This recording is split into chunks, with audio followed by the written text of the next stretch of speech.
Hello students, welcome to the lecture of data compression. In this lecture, we will cover modeling and coding. After completing this lecture, you all will be able to understand the concept of modeling and coding in data compression. When we talk about the data compression algorithms, there are many algorithms present and there are different parameters to examine these algorithms. But if we talk about the phases in variety of algorithms which we will consider, then there are mainly two phases. First one is modeling and second phase is the coding. In modeling phase, we describe, we try to find out the information about redundancy that exists in the data and describe the redundancy in the form of model. What we do in modeling phase, we find out the redundancy and also find out the information related to redundancy. And after this information, we give the model to represent that redundancy and information. But in coding phase, what we do, coding phase basically describe the model and give the description of how the data differ from the model are encoded, and generally that encoding is done with binary alphabets. What we do in coding phase, we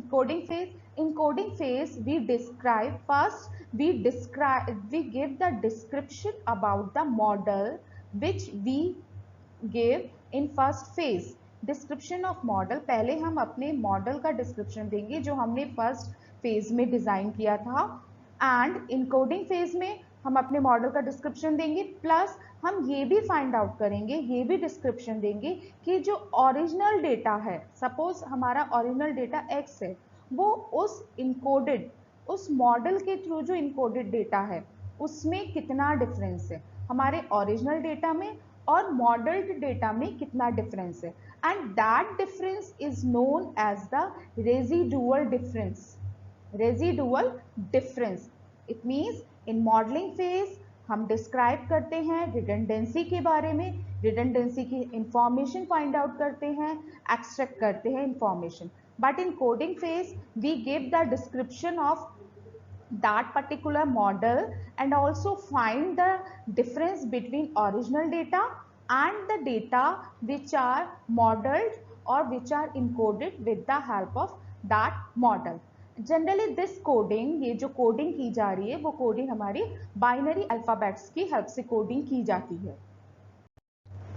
If we take the example, suppose we have this data, we have total this data and different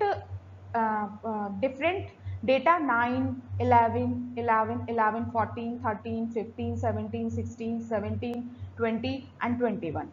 First we find out the model which is used to describe this data.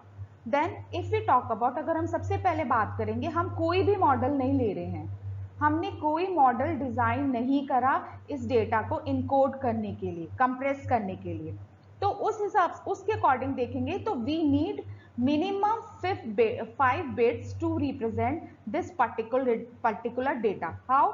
I have already told that कि हम data की जो encoding करते हैं वो binary digits में करते हैं. अगर मैं 21 को इनकोड करूंगी तो इट विल बी 1, 2, 4, 8, 16. इसके अकॉर्डिंग अगर मैं कोडिंग करती हूँ 16, 1, 0, 1, 0, 1, वी नीड मिनिमम 5 डिजिट्स, 1, 2, 3, 4, 5. मुझे 5 बिट्स चाहिए to encode that particular data. 5 bits को इनकोड करना अपने आप में एक कॉम्प्लेक्स टास्क है, इंफॉर्मेशन लॉस होने के चांसेस हैं और एल्गोरिथम भी कॉम्प्लेक्स रिक्वायर्ड होती है. तो what we do, we give a model for encoding this particular data.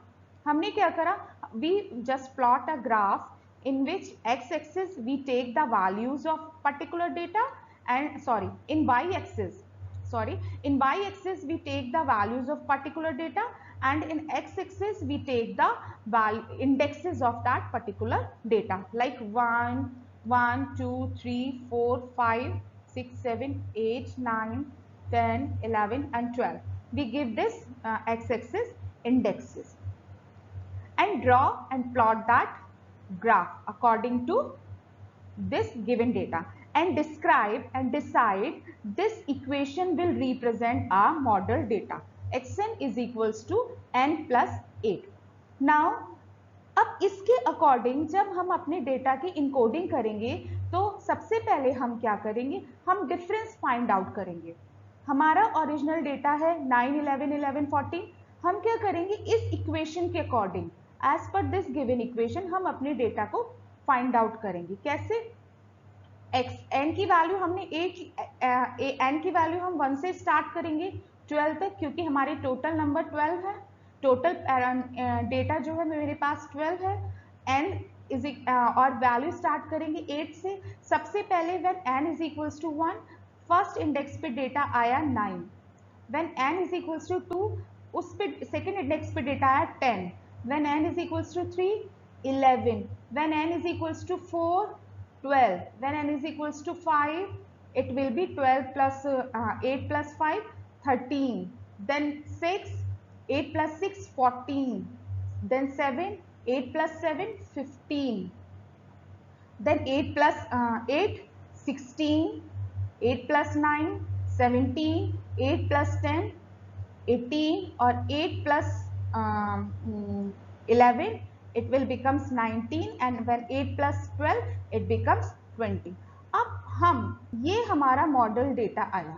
अब कोडिंग के लिए हम क्या करेंगे, अपने ओरिजिनल डेटा, ये तो हमारा मॉडल डेटा आ गया. मॉडल मैंने बनाया x is equals to n plus 8.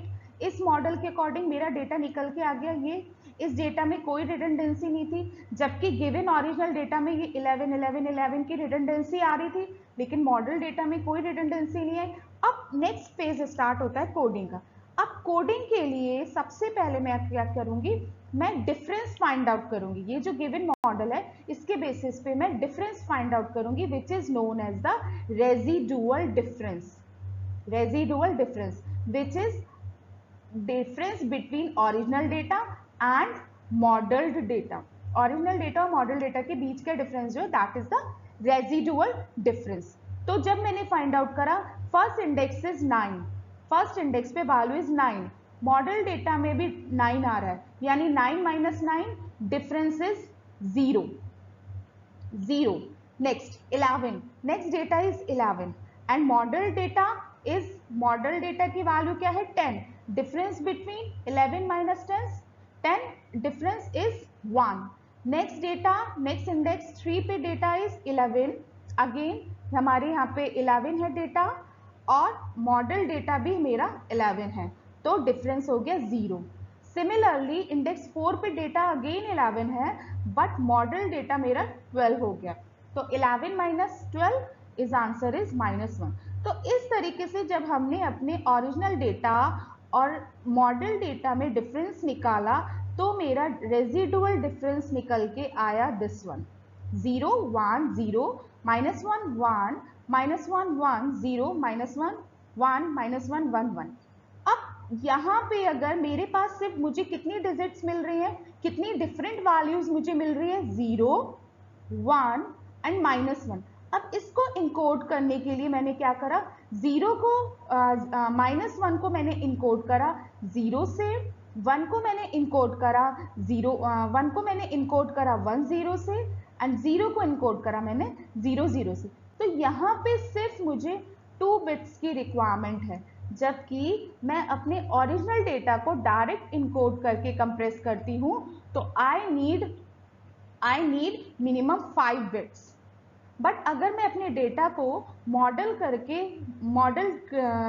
Data में कन्वर्ट करके फिर इनकोड करती हूँ तो I just need 2 bits.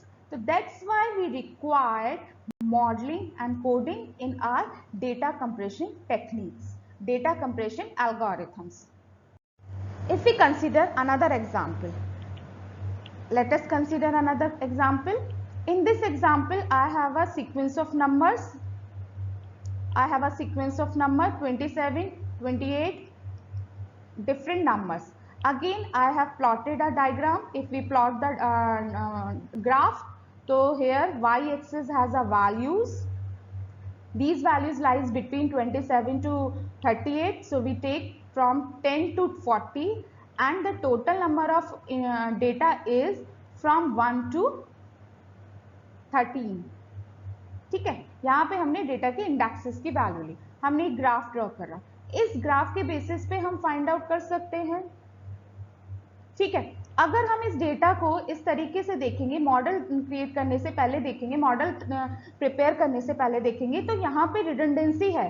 Redundancy कैसे? 27, 28, 29, again 28, 27, again 26, again 29, again 28, then 30, 32, 34, 36, 38। अगर इस डेटा को मॉडल करने की मैं बात करती हूँ तो जैसे हमने प्रीवियस एग्जाम्पल में देखा था कि हमने मॉडल किया था data x is equal to n plus 8 से, बट यहाँ पे हम n सेम मॉडल यूज नहीं कर सकते। क्यों? क्योंकि यहाँ पे डेटा डिफरेंट तरीके से गिवन है, यहाँ की जो इंफॉर्मेशन है वो डिफरेंट तरीके से गिवन है, यहाँ पे जो रिडंडेंसी है वो डिफरेंट है। प्रीवियस एग्जाम्पल में रिडंडेंसी डिफरेंट तरीके से थी, यहाँ पे रिडंडेंसी डिफरेंट तरीके से है, तो यहाँ पे हमें डिफरेंट मॉडल यूज करना पड़ेगा। तो इन दिस केस अगर मैं विदाउट मॉडल्ड डेटा को इनकोड करती हूँ तो I just need how much bits? 32, 16, 8, 4, 2, 1, 32, 1, 0, 0, 1, 0, 0, 1, 2, 3, 4, 5, 6. I need minimum 6 bits to encode this data if I don't use the concept of model and coding. But after modeling, what we do, I have prepared a different model as per the given example, as per the given data. मैंने क्या कहा कि मैंने एक simple, इस data को अगर मैं देखूं ध्यान से तो एक सिंपल स्ट्रैटेजी फॉलो नहीं हो रही है। कहीं पे 27 आ रहा है, 28 आ रहा है, 29 आ रहा है, 8 आ रहा है, फिर 26, 27, 29, 28, तो इसमें डिफरेंट मॉडल यूज होगा। तो इसके अकॉर्डिंग मैंने क्या करा, मैंने 27 को बेस वैल्यू मान के क्या किया कि नेक्स्ट उसमें नेक्स्ट सेल को, नेक्स्ट डेटा को उसके प्रीवियस डेटा के साथ डिफरेंस फाइंड आउट कर लिया, यानी 28 माइनस 7, नेक्स्ट डेटा था मेरा 28, प्रीवियस डेटा था 27, आंसर विल बी 1। 27 को मैंने एज इट इज रखा, उसको बेस वैल्यू मान के करा, फिर 29 माइनस 8, 28, 1, फिर -1, -2, 1, इस तरीके से मैंने एक डेटा निकाल लिया, मेरा सीक्वेंस जो हो गया वो चेंज हो गया। अब इस सीक्वेंस के बेसिस पे मैं अपने डेटा को कोड कर सकती हूँ और मैं उसको कंप्रेस कर सकती हूँ। तो ओरिजिनल डेटा को कंप्रेस करना कॉम्प्लेक्स है as compare to if we apply modelling and coding phases. I hope आपको मॉडलिंग एंड कोडिंग फेज का कॉन्सेप्ट समझ में आ गया। If you have any query, please write to me at garima.singh@absit.in. Thank you so much.